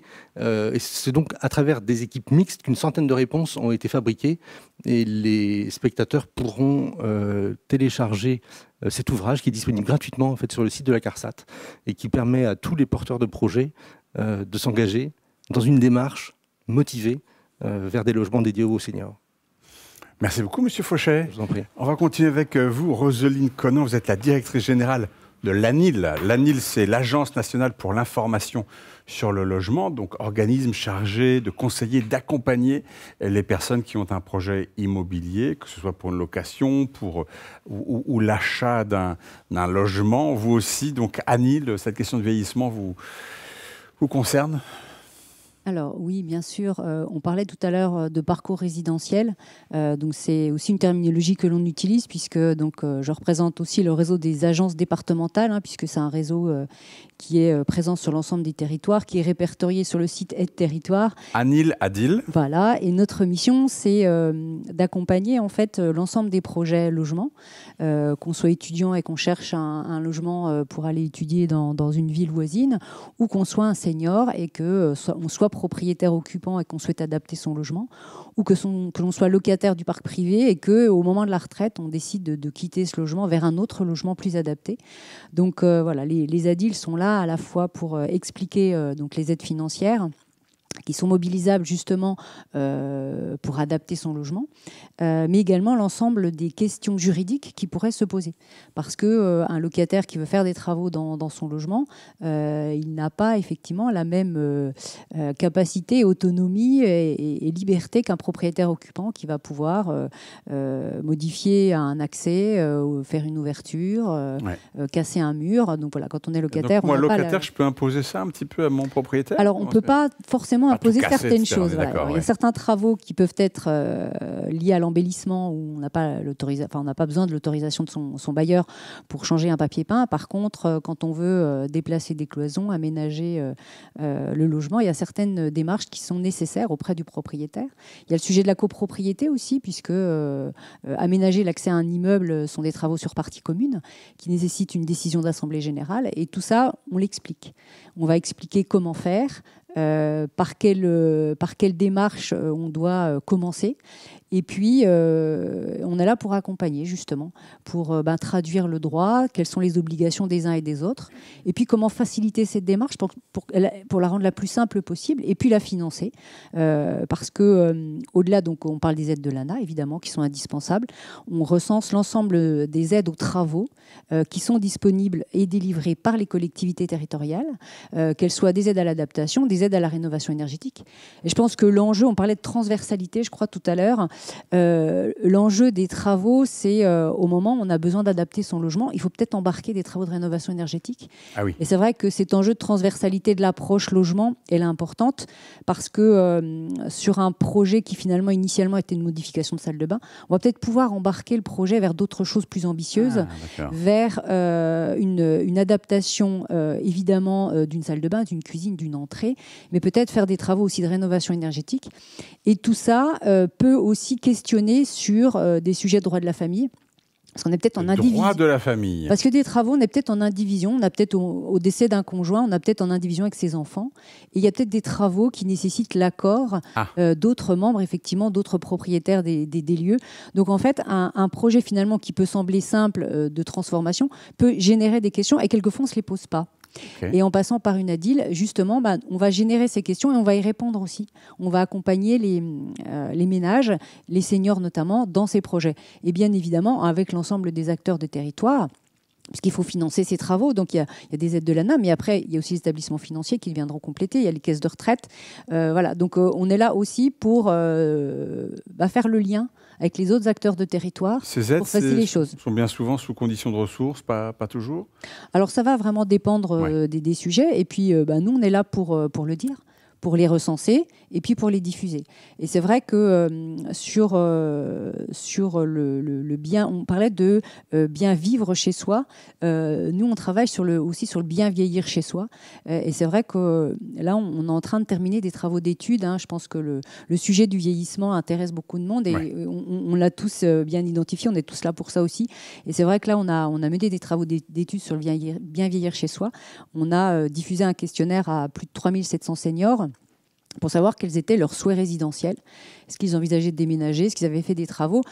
Peut-être vous dire que cette étude sera publiée après la rentrée. C'est un peu dans toute la France C'est ça, c'est-à-dire qu'on s'est appuyé sur les ADI qui reçoivent justement des seniors en consultation et on leur a posé des questions. On a également diffusé ce questionnaire via Internet, via les MSA, via les centres sociaux. Et qu'est-ce qu'il en ressort en fait de cette étude? Voilà. on diffusera l'ensemble des éléments à partir du mois d'octobre, mais ce qu'il en ressort, c'est que finalement, l'enjeu de mobilité, d'adaptation, c'est quelque chose qui n'est pas forcément anticipé. C'est-à-dire que très peu de seniors, finalement, anticipent la réalisation de travaux. Souvent, c'est une réalisation subie. C'est-à-dire que la perte d'autonomie et les conséquences qui en dérivent sont quelque chose de subi. Donc, c'est-à-dire qu'on va faire des travaux parce qu'on est obligé de les faire. Et c'est vrai qu'une personne âgée, faire des travaux en milieu occupé, quand on n'est pas forcément enclin à recevoir les entreprises, à déménager des choses que physiquement on ne peut pas forcément le faire, c'est compliqué. Donc c'est vrai que c'est ce que dit cette étude. Et pourquoi on n'anticipe pas les travaux? Peut-être parce qu'on n'est pas assez informé, on n'est pas assez sensibilisé. Il ne faut pas forcément imaginer que le seul vecteur, c'est la personne concernée. Il faut peut-être penser aussi à informer, je dirais, l'environnement, c'est-à-dire la famille, les proches qui sont tous les jours avec ces seniors, et justement les sensibiliser à l'enjeu de l'adaptation très en amont. C'est-à-dire qu'il faut peut-être le penser un petit peu plus tôt, plutôt que finalement se sentir un petit peu contraint en disant là je peux plus vivre chez moi, ça va pas du tout. Et c'est vrai que ce qui ressort aussi... En même temps, je me mets à la place de la personne âgée, c'est au moment où elle rencontre un certain nombre de problèmes qu'elle cherche des solutions à ces problèmes concrets et réels qu'elle rencontre. Et c'est difficile, je ne sais pas, 5 ans avant de se dire peut-être que j'aurai ceci, peut-être que j'aurai cela. Et c'est justement, je pense que collectivement, il faut qu'on y pense. D'accord. C'est une politique publique qui doit être imaginée avec plein de solutions. Jessica l'évoquait, il y a plein de modes d'habitat différents qui ne sont pas forcément connus. Et justement, peut-être que si on l'expliquait un peu plus, on accompagnerait les seniors vers cette évolution. Ce qui ressort de l'étude, c'est qu'en fonction du statut d'occupation actuel, on n'a pas forcément la même approche. C'est-à-dire qu'un propriétaire occupant, il va être très attaché à son habitat et il ne sera pas forcément enclin à déménager. Ce qui n'est pas forcément le cas d'un locataire du parc privé, qui finalement a peut-être un logement un petit peu trop grand parce que ses enfants sont partis, qui n'est pas forcément adapté. Et puis les freins, ça va être la réalisation de travaux, le coût économique. C'est-à-dire, est-ce que je peux rester dans mon logement? Est-ce que je peux faire des travaux? Et ce qui ressort, effectivement, c'est pour le moment cette méconnaissance de la pluralité des solutions logement pour les seniors. Je pense donc qu'on a un enjeu collectif de diffusion de l'information et un enjeu de bien cibler effectivement l'information, pas que sur les seniors, aussi sur les personnes qui vont les accompagner. Et puis c'est vraiment un chantier sur les années, les 15, les 20, les 30 ans qui viennent, où on aura de plus en plus de seniors, comme vous le faisiez remarquer en introduction. Très bien. Alors on a pas mal de questions de votre part. On a notamment Nelly Thibault qui vous écrit ceci. L'adaptation de la ville au vieillissement sera l'un des enjeux d'ACV2. Donc ACV, c'est Action Cœur de Ville, donc la deuxième génération de Action Cœur de Ville. C'est plutôt pour des revitalisation des centres-villes pour des villes un peu à moyenne, c'est ça.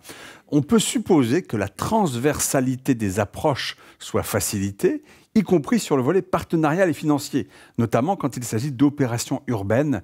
Tout le monde sur le même sujet à l'appui d'une réelle collégialité, point d'interrogation. Une réelle collégialité. Je vois que Nelly Thibault milite pour une réelle collégialité, mais on est tous d'accord là-dessus, non? Non? On va tous tirer chacun de son côté? Cette transversalité, ce mode de fonctionnement partenarial, c'est vraiment l'ADN du programme Action Cœur de Ville, qui en a inspiré d'autres après, qui sont portés aussi par la NCT et Petite Ville de demain. Juliette ne me contredira pas si je dis que c'est le petit frère ou la petite sœur d'Action Cœur de Ville. On est vraiment sur ces démarches partenariales. Alors après, c'est vrai que parfois, ça peut manquer un petit peu de lisibilité sur comment est-ce que les différents financements... Dès qu'on est transversal, on complique tout. C'était tellement simple quand tout le monde travaillait en silo.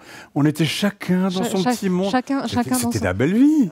Vous vous souvenez, ça, monsieur Lajarge? C'était magnifique. La vie était simple. Et maintenant, il faut qu'on discute, il faut qu'on se mette d'accord. Ça complique tout. Monsieur Lajarge, dans un micro. Plus, ce qui est compliqué, c'est de tenir compte des usagers et de la parole des usagers. Je plaisante évidemment. Ça, c'est le pire. Ça, c'est le pire. Qu'est-ce que la vie serait simple si on n'avait pas de problème non, mais sans rire, en même temps, c'est essentiel, c'est absolument capital, mais ça vous complique la vie quand même. Non, on le voit. Je crois qu'il y a des sujets qui sont posés maintenant qui le sont vraiment fondamentalement. Jessica le parlait, on parlait des programmes nationaux de l'agence, on parlait de la modalité d'organisation de tous ces acteurs-là, les coopérations qu'on a publiques-privées, les coopérations qu'on a avec des petits frères ou des petites sœurs d'agences d'Urba, et puis tout ça, ça fonctionne maintenant. Les opérateurs, tout le monde est bien calé sur la question de cette fameuse collégialité dont vous parliez. La question du financement, c'est autre chose. Je pense que c'est le niveau 2 du jeu. C'est-à-dire que maintenant, il faut y aller. Donc, à travers des financements, à travers des grands programmes, etc., on arrive à massifier. Et quand on arrive à massifier, c'est-à-dire à mettre ensemble des crédits, essayer de trouver différentes lignes de crédits budgétaires au sein du budget de l'État, d'apporter des contributions par les opérateurs locaux, par les acteurs, par les décideurs locaux, les conseils départementaux, les communes. Quand on arrive à faire un pot commun, on arrive à faire des choses à massifier. Et c'est la question de la territorialisation. C'est ça qui est très intéressant dans ce qu'on est en train de faire. C'est-à-dire que quand on a des acteurs qui, au niveau national, ont des répliques au niveau local dans cette collégialité, qu'on arrive à mettre dans un tronc commun, dans un nourrin commun, pour reprendre une vieille expression, l'argent commun, on arrive à avoir des effets de levier très importants pour déployer des politiques publiques. Et on n'est pas chacun dans « je fais ça avec mon propre argent », etc. Donc ça vient, il faut rassurer notre interlocutrice, ça vient. Et moi, je trouve, avec le privilège de l'âge, je suis un petit peu sur ce champ-là depuis quelques temps. Franchement, il y a quelque chose qui est en train de se passer depuis quelques années, qui est extrêmement intéressant. Et on est vraiment bien lancé, je trouve. Alors, on est avec Laure Vidal également, et puis après, on parlera avec Jean-Luc Reynairo. Donc, Laure Vidal, vous êtes chargée d'études principales Habitat et politique de la ville à l'AGAM, c'est l'agence d'urbanisme de l'agglomération de Marseille. C'est à ce titre-là que vous vouliez vous exprimer, ou j'ai l'impression que c'était peut-être un autre titre? Non, c'est ça. C'est ça, mais c'est parfait. Comment les choses se passent à Marseille, Laure Vidal? Ça se passe bien, mais je représente aussi la Fédération nationale des agences d'urbanisme, parce qu'effectivement, on est un peu les cousins, petites sœurs ou petits frères des CAUE, du CEREMA également. Donc, comment ça se passe à Marseille? En tout cas, nous, agence d'urbanisme, donc on est effectivement en appui d'aide à la décision, de connaissance du territoire, de prospective auprès de nos différents partenaires. Donc sur Marseille, on est aussi plus largement sur la région PACA, le conseil départemental, la métropole Aix-Marseille-Provence, qui totalise à peu près 2 millions d'habitants. Donc ce qu'on disait en début de réunion sur l'hétérogénéité en fait du vieillissement, des problématiques de vieillissement au sein nationalement, mais ça se rencontre aussi à une échelle beaucoup plus infra, à l'échelle des territoires, des EPCI et même à l'intérieur des communes, notamment dans les grandes villes ou dans les territoires périurbains. Nous, l'agence, en fait, on a commencé plutôt sur des travaux exploratoires à s'intéresser à la problématique du vieillissement et de la prise en compte de l'aménagement, de l'espace urbain et la prise en compte aussi dans les politiques publiques. Dans les années, au début des années 2020, en fait, pendant la crise Covid, où on a mis un peu la ville en perspective par rapport à la crise sanitaire. On a travaillé un peu sur l'évolution des usages, en fait. On parlait aussi tout à l'heure de l'adaptation des logements et le développement d'une offre nouvelle à destination des seniors, mais c'est aussi repenser l'environnement urbain pour favoriser les conditions du bien vieillir des seniors d'aujourd'hui et des seniors de demain, puisque effectivement, si on se projette à 2040 ou 2050, les seniors d'aujourd'hui ne seront pas les seniors de demain, ils n'ont forcément pas les mêmes attentes et les mêmes usages, d'où cet enjeu d'anticipation en fait, dans les politiques publiques. Donc nous, on est vraiment on a publié, on a fait des publications, on a travaillé donc sur les parcours de vie, et plus particulièrement sur celle des personnes âgées, où on s'est mis un peu dans la peau de l'usager, d'un parcours d'une personne âgée, en l'occurrence c'était Odette, donc il y avait 80 ans, plutôt sur la question, en tout cas le moment du début de la perte d'autonomie, ou en tout cas la diminution des capacités. C'est un personnage fictif, cette Odette? Inspiré de faits réels. D'accord. Bon, voilà, on a compilé aussi, nous, l'observation. On a tous aussi des personnes âgées aux côtés de nous et différentes recherches qui ont pu être faites par ailleurs, par d'autres structures ou d'autres pays. Et du coup, c'est vraiment d'identifier effectivement ce lien et la nécessité du lien entre le logement et effectivement l'environnement urbain, comme d'autres partenaires, enfin, d'autres intervenants l'ont dit. Ok, on adapte le logement à la perte d'autonomie, mais si on ne peut plus sortir, en fait, si on n'a plus les moyens de sortir, si mon logement est loin des pôles de service, etc., ça devient compliqué. Donc, ça, c'est plutôt disons, des travaux pédagogiques auprès de nos partenaires. Plus récemment, l'année dernière, donc on a travaillé avec le conseil départemental, donc il y a sa pleine place en fait dans la question de la perte d'autonomie, en tirant en fait ces liens. Donc on a réalisé un diagnostic assez classique, où on a effectivement traité pas mal de données sur les personnes âgées. Et l'idée, c'était justement de tirer ces fils là d'adaptation de l'espace urbain, de la prise en compte dans les petits publics, dans les documents d'urbanisme, au travers du maintien de l'autonomie. Donc en fait, la question qu'on s'est posée avec le conseil départemental et les équipes de la MDPH, donc la maison départementale des personnes âgées et handicapées, c'est est-ce que les communes du territoire disposent de conditions favorables au vieillissement des personnes âgées, toujours dans une logique de maintien de l'autonomie, de maintien à domicile si c'est le cas. Donc en fait, on a identifié une série d'indicateurs pour qualifier en fait les communes du département avec 5 grands types de besoins en fait de la personne âgée. Donc c'était se loger, c'est-à-dire si mon logement, je ne peux plus rester dans mon logement, est-ce qu'il y a quand même une offre autonome?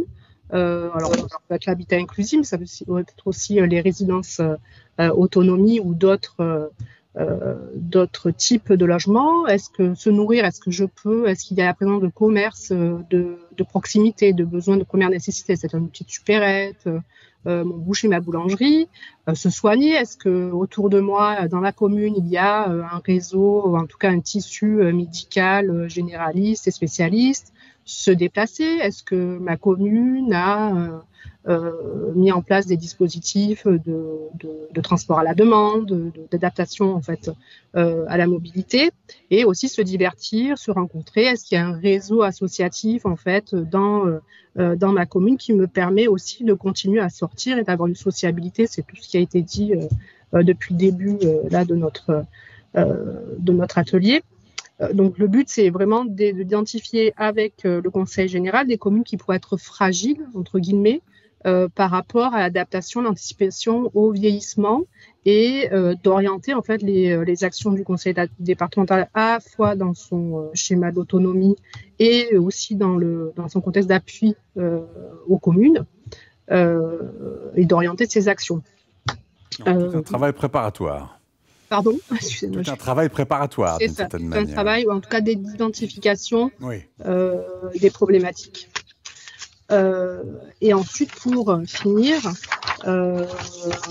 maintenant on aimerait un peu capitaliser sur ces travaux et aller effectivement plus finement en fait, et notamment c'est le lien aussi avec l'habitat inclusif on parlait tout à l'heure de l'appel à manifestation Bien vieillir dans le cadre des petites villes de demain, où en tant qu'agence on accompagne aussi la NCT localement en fait sur certaines communes pour ce programme. C'est d'aller un peu plus loin, en tout cas nous progresser là-dessus et d'accompagner à la fois aussi le conseil départemental et l'ARS PACA dans le cadre de développement de l'habitat inclusif, c'est-à-dire habitat inclusif doivent répondre aussi à des grilles, alors il y a effectivement de l'animation, etc., mais des grilles d'implantation, notamment en termes d'environnement urbain, c'est la présence avec des commerces, des commerces de commercialité, des équipements, et du coup c'est d'aller un peu plus finement et les accompagner dans la définition de critères peut-être plus précis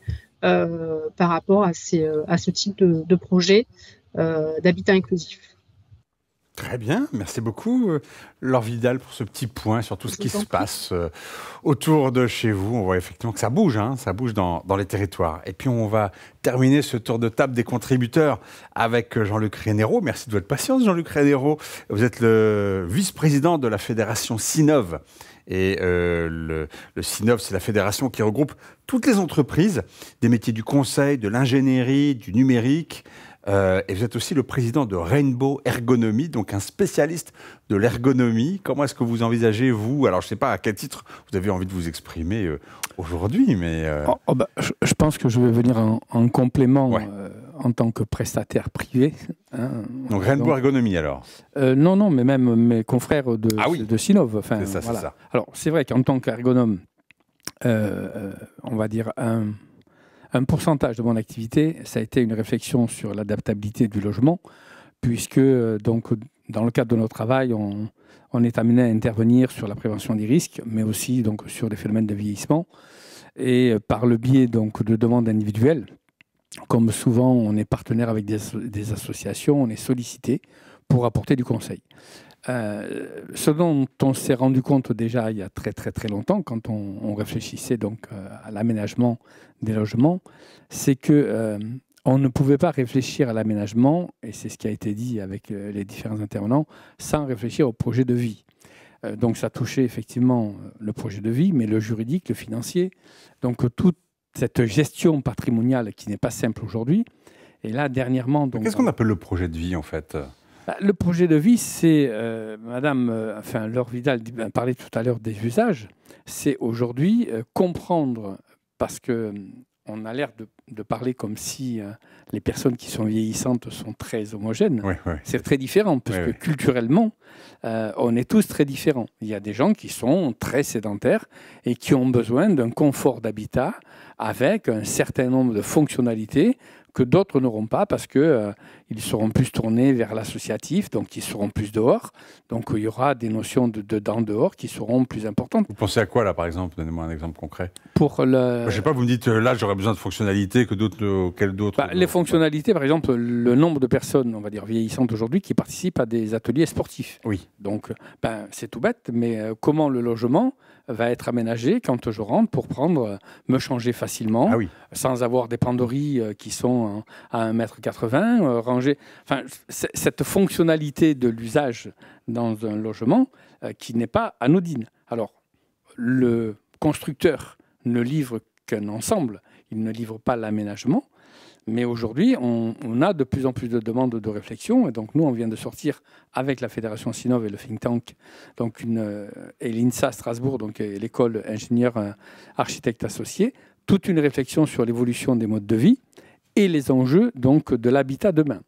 Et à côté donc, du travail sous forme de workshop qu'on a fait faire aux étudiants, on a conduit 25 entretiens avec des experts très différents, donc des politiques, le Conseil supérieur de la construction, les gens de la QC. On n'a pas eu le privilège, mais on est en train de construire en partenariat avec le CEREMA. Donc, dans une continuité, ça se fera. Et aujourd'hui, il ressort quelque chose quand même d'extrêmement important. Au-delà, je dirais, des solutions que l'on va amener pour répondre à des besoins d'usage et à la fonctionnalité, c'est cette notion de gestion patrimoniale. Ça a été évoqué tout à l'heure par les intervenants. C'est que quitter son habitat, c'est pas si simple que ça, parce que c'est un enjeu financier. Alors, c'est un enjeu sociologique, psychologique et culturel qui est important. Les bailleurs sociaux, par exemple, font le constat aujourd'hui qu'il y a une mobilité qui est extrêmement difficile. Pourquoi ? Parce que j'ai un F4 et je n'en ai plus besoin. Donc, je pourrais avoir un F2 un peu mieux aménagé. Mais aujourd'hui, juridiquement, il n'y a pas de possibilité de permettre, je dirais, de faire cette jonction, de faire cette migration. Et c'est là où, alors nous, dans notre proposition de réflexion, c'est pour ça que je me suis permis de conduire... Pourtant, ce serait beaucoup plus adapté, ça libérerait de l'espace pour d'autres. Bien sûr, mais ça veut dire qu'on ne peut pas avoir la réflexion que sur l'habitat. Il faut avoir une réflexion sur le législatif, sur le financier. Je ne sais plus qui disait tout à l'heure, effectivement, il faut projeter à long terme, parce que ça, c'est des choses, pour faire évoluer le réglementaire, quand on voit le temps qu'il faut, je dirais, dans une assemblée parlementaire pour faire évoluer les choses, et pour en parler de manière assez homogène. Alors, moi, ce que je ressors de ce que j'ai pu comprendre dans les investigations que j'ai conduites, et un ensemble de confrères experts le disent aussi, c'est cette difficulté qu'on a en France. Vous le disiez tout à l'heure, donc c'est cette culture, je dirais, du silo, voilà, et qui n'est pas encore totalement... Alors, les prestataires, donc le contraire de la transversalité, de l'aide commencent à imaginer cette transversalité, mais au-delà de nous, la transversalité, elle n'existe pas. Ah oui. Parce que les politiques, ils sont à un niveau différent. On n'est pas sur le même rayon d'action, sur le même rayon, je dirais, d'implémentation de réflexion. Le juridique, le gestionnaire du foncier non plus. Donc, on va dire que l'ensemble des acteurs, aujourd'hui, les urbanistes avec qui j'ai la chance de travailler me disent, c'est qu'on n'a pas de convergence de vue. C'est-à-dire que on ne projette pas l'intérêt collectif. Donc on gère du point de vue de sa compétence. Et alors la particularité que les ergonomes peuvent apporter dans ce regard, effectivement, c'est d'essayer d'objectiver cette situation d'usage. C'est-à-dire que pendant très souvent, je ne vais pas cracher dessus puisque je suis un ingénieur ergonome, donc on pensait à la place des autres, quand je suis avec les architectes, c'est pareil, ils disent que oui, on décide comment les gens devront vivre demain, mais ce n'est pas possible.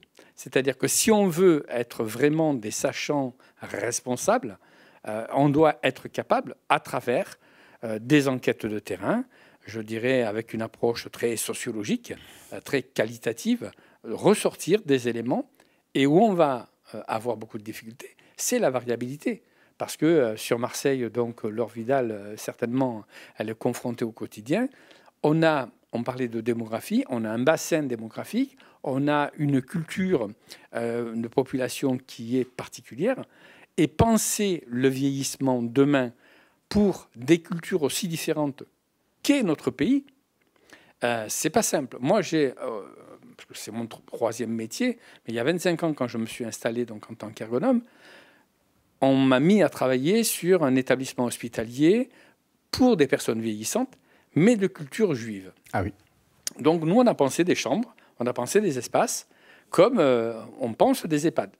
Ben non, 3 fois par an, ils font la fête. Dans la chambre, ils sont 60. Donc, du coup, voilà, quand on dit réfléchir à l'habitat demain pour des personnes vieillissantes, je pense, et les urbanistes, ils sont extrêmement sensibles, qu'on ne peut pas le ressortir de la complexité de l'aménagement du territoire, parce qu'on voit aujourd'hui la difficulté de l'animation des cœurs de ville. Hein. Les commerces, qu'on le veuille ou qu'on ne le veuille pas, ils s'en vont. On a du mal quand même à les faire revenir. Et donc, recentrer des gens qui sont en perte de mobilité autour de services, c'est pas simple.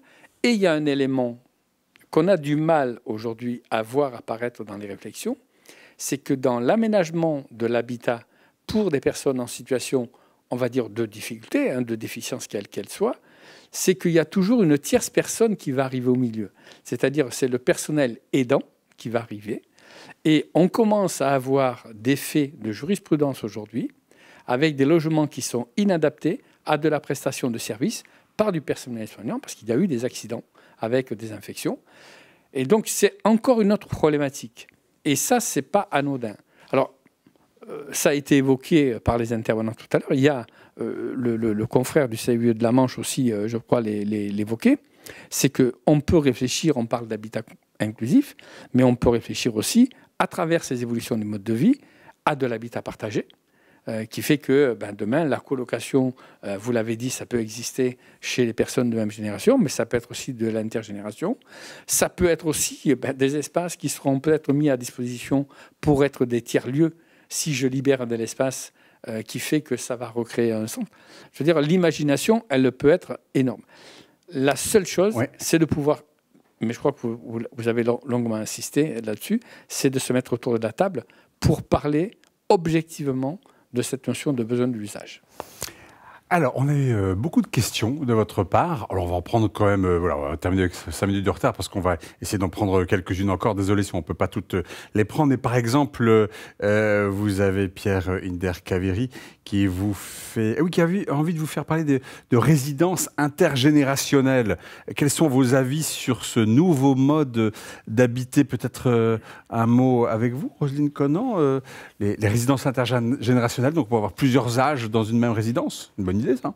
Alors, au-delà de ces résidences intergénérationnelles, il y a aussi le logement intergénérationnel solidaire, c'est-à-dire que le senior est propriétaire ou locataire et veut mettre à disposition une partie de son logement à un jeune de moins de 30 ans, en passant justement par des associations qui sont professionnelles sur le sujet et qui vont faire le lien entre le senior et le junior, je dirais, puisqu'il faut être en capacité aussi, l'un comme l'autre, de pouvoir partager des espaces communs, sachant que le logement intergénérationnel, il peut y avoir aussi des unités de vie séparées, mais ce modèle, je dirais... Une unité de vie, c'est-à-dire quoi? C'est-à-dire qu'en fait, une unité de vie, c'est qu'on a sa salle de bain, son entrée, etc. Ça. Voilà. En revanche, on partage peut-être un peu la salle, la cuisine et la voilà, la salle à manger. c'est-à-dire qu'on peut avoir des modèles où il y a des unités totalement séparées, mais il y a effectivement des échanges qui sont prévus, mais sinon, on peut aussi habiter chez la personne et partager, bien sûr, une porte d'entrée, une cuisine, une salle de bain, etc. Et c'est vrai qu'il y a un véritable enjeu aussi de vérifier la compatibilité, c'est-à-dire qu'il faut être d'accord avec ce mode d'habitat. Et c'est vrai que sur ces résidences aussi, il faut avoir l'état d'esprit aussi qui va avec, c'est-à-dire qu'il faut être sûr que le senior il soit OK sur le sujet. Donc c'est là il faut être à l'écoute du senior pour savoir si il se sent prêt. Et c'est vrai que nous dans notre étude on pose la question, est-ce que vous seriez d'accord de faire de la colocation? Ah oui, c'est ça. Voilà, on a tout le monde n'y est pas prêt. Non, 1 sur 5 serait peut-être tenté. Peut-être tenté. Mais ce n'est pas une réponse formelle et massive positive. Un mot là-dessus. Oui, c'est pour aller dans ce sens-là, et puis ce qu'évoquait Jessica tout à l'heure, peut-être insister sur les notions de projet de vie partagé. On voit les structures de vie comme ça, collectives, semi-collectives, quand ça marche, c'est qu'il y a un travail quand même long, à la fois que les personnes qui viennent sachent dans quoi elles s'engagent, et puis une espèce de contrat, un peu comme on peut avoir des contrats de colocation, finalement ça ressemble un peu à ça. Et j'ai en tête, par exemple, une très belle opération à La Réole, qui est une petite ville de demain, je suis désolée, moi je suis complètement monomaniaque sur le sujet, donc qui est en Gironde, qui s'appelle La Fabricato, où effectivement c'est un bâti qui a été complètement réhabilité en cœur de ville, avec une vraie mixité en termes d'âge, des personnes âgées, des jeunes ménages avec enfants, des personnes sans enfants. Et là, il y a eu un travail, et là, il est possible d'accompagner aussi en ingénierie, et c'est tout l'objet aussi des crédits portés par la CNSA, qui n'est pas aujourd'hui autour de la table, mais qui intervient là-dessus, justement pour construire ce projet de vie. C'est vraiment une des clés du succès, et en même temps, c'est aussi une des clés du succès de cette dimension intergénérationnelle. Il ne suffit pas de mettre des personnes côte à côte dans du bâti pour que le lien se fasse. Il faut l'animer, il faut le porter. Et ça c'est vraiment un sujet extrêmement indispensable auquel il faut penser en ingénierie. Et puis, je me permets juste, vu que j'ai le micro, j'en profite, sur cette dimension collective, justement, indispensable. Quelque chose que je n'ai pas évoqué, et je m'en veux, donc je reprends juste 2 minutes. C'est un travail qui est en cours avec tout le monde autour de la table et bien d'autres, qui est une fabrique prospective que l'ANCT porte, avec notamment la Banque des Territoires et le ministère des Outre-mer en financement. L'idée, c'est avec 8 territoires volontaires France, et puis dans les Outre-mer aussi, d'essayer d'imaginer ce que c'est la ville de demain, avec des personnes... avec les personnes âgées, parce que bien vivre, et comme l'évoquait Eric, a raison, penser des territoires adaptés à des personnes âgées, c'est aussi penser des territoires adaptés à tous.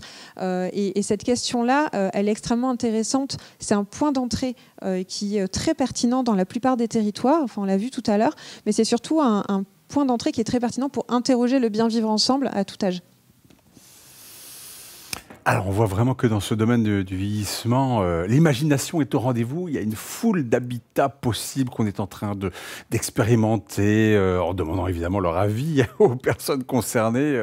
Et il se passe énormément de choses dans ce domaine-là pour essayer de faire face à ce phénomène de fond, cette gérontocroissance qui affecte les territoires. Alors, pas tous de la même manière, c'est vrai. On voit que des solutions, les acteurs se mobilisent en transversalité. Ils discutent tous ensemble, chacun dans sa partie, mais pour essayer de trouver des solutions qui conviennent aux personnes.